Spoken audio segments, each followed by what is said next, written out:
Hi everyone, Chris here. For those of you who don't know, I am a below the knee amputee who absolutely loves makeup.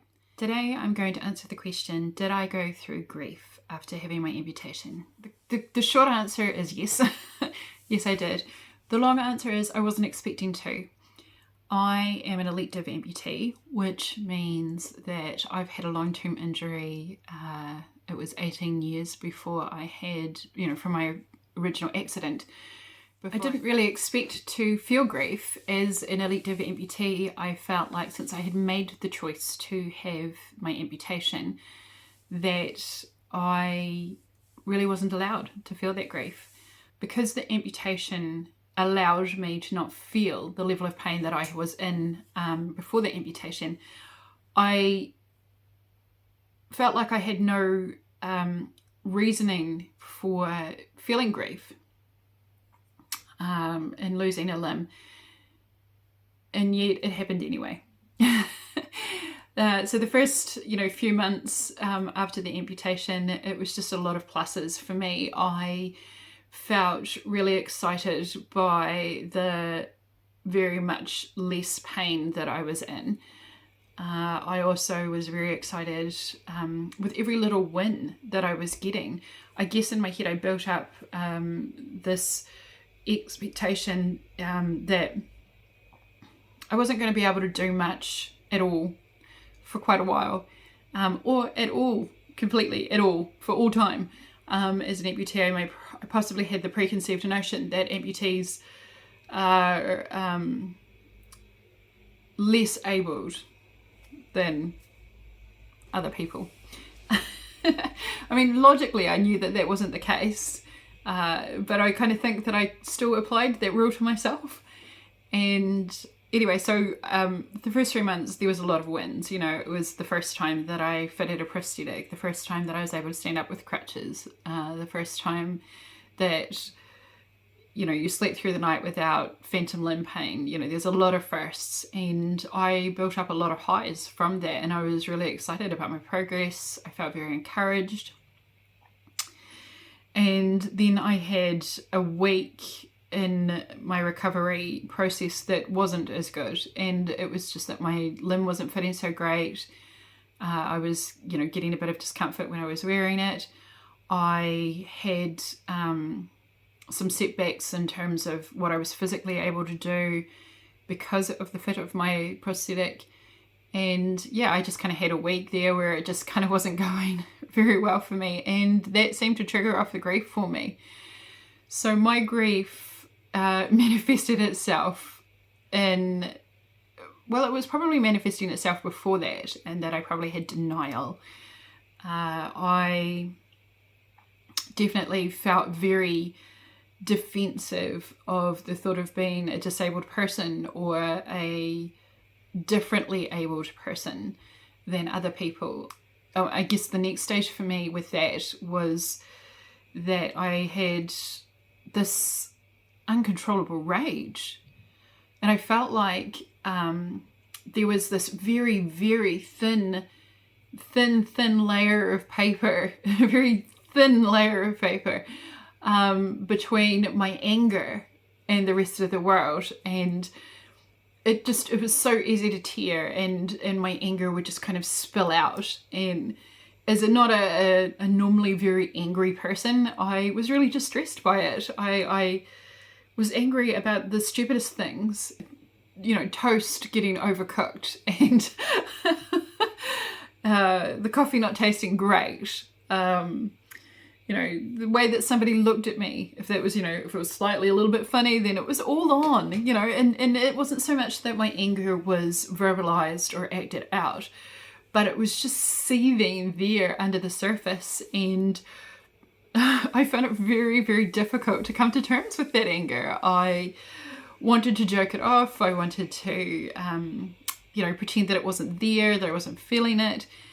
And yeah, then sort of very quickly on the heels of that anger came the sadness and the resentment that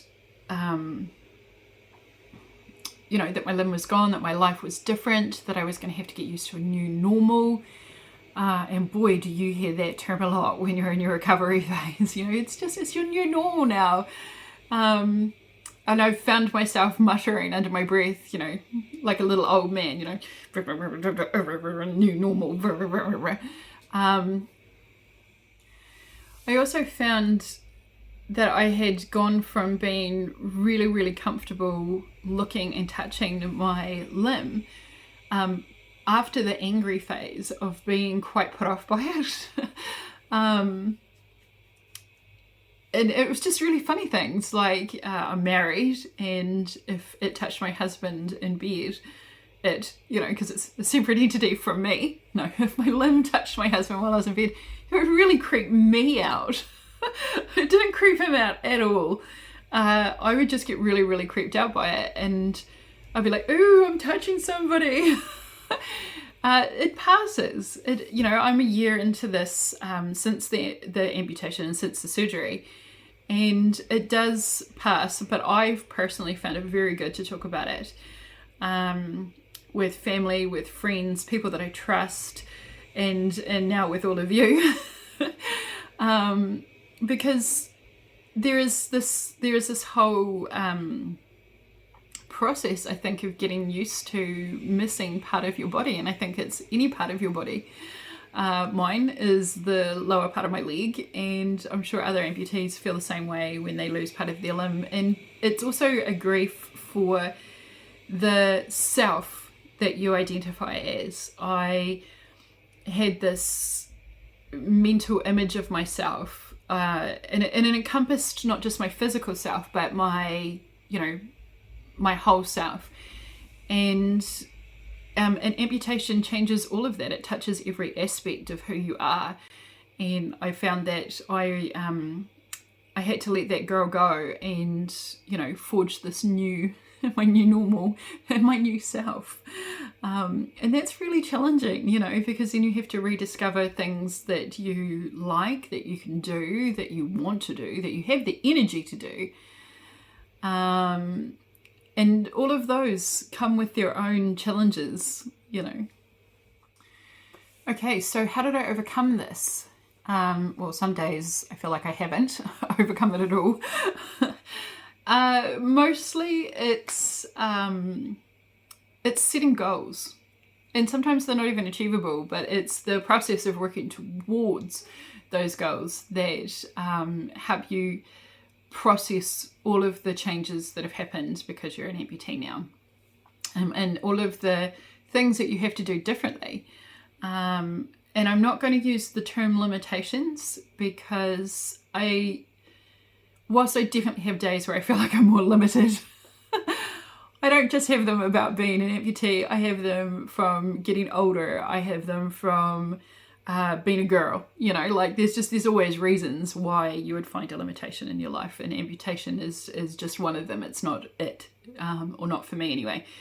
But yeah, so we're not using the term limitations, but yeah, the new challenges, the new things. So for me, getting back to work was a big one. I have a highly cerebrally intensive job. I'm a software developer and a software consultant, and I've got a job where I need to be fully, you know, mentally present and problem solving, and getting myself into that space was a challenge, and building up my hours have also been challenging, but we're getting there. We're getting there.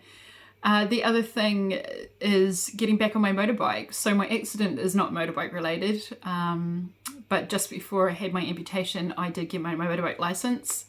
My motorbike license. It's just jumbling all my words.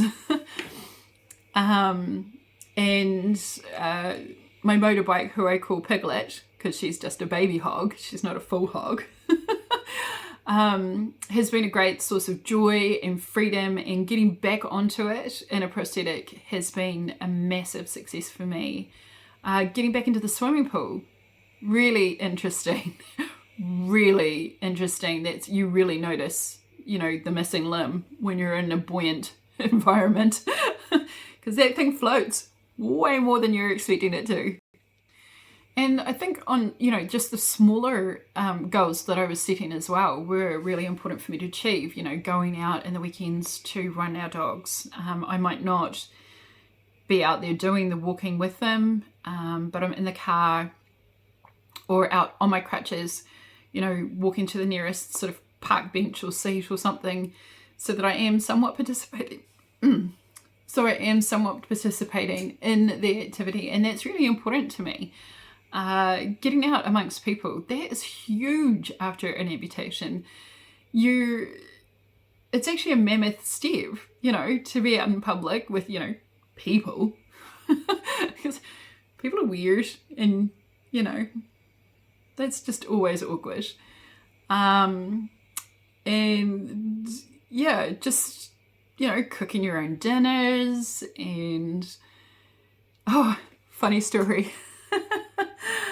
Oh, you get very good at, carrying everything in like one hand or one arm, either in a wheelchair or if you are sort of partially weight bearing through crutches, you've got a cup of coffee and maybe your bowl of cereal or something like that. You get very good at juggling those sorts of things as you make your way to wherever you normally sit to eat.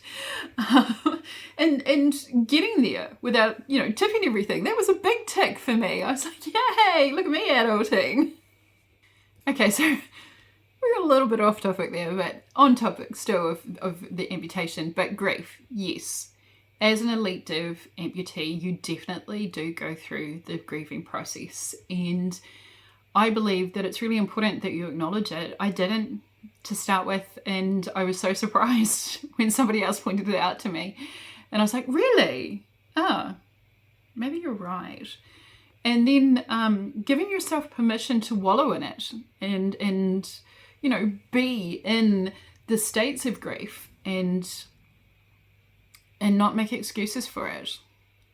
Everybody around you will love you regardless if you just let them know what you're going through and just say, look, I'm grieving for the loss of the me, for the loss of my limb, for my image that I thought I had, the life that I thought I had, or the life that I did have that I think that I might not be able to have now. That's not true. Yeah. But yeah, there's definitely a grief period, and I think that it's very valid and very legit. Right, so that's that question answered for today. I will think up some more questions or go through the list that I have been provided by people and come up with another video shortly for you. So thank you so much for taking your time to watch this with me, and I hope that you all have an awesome day. Bye.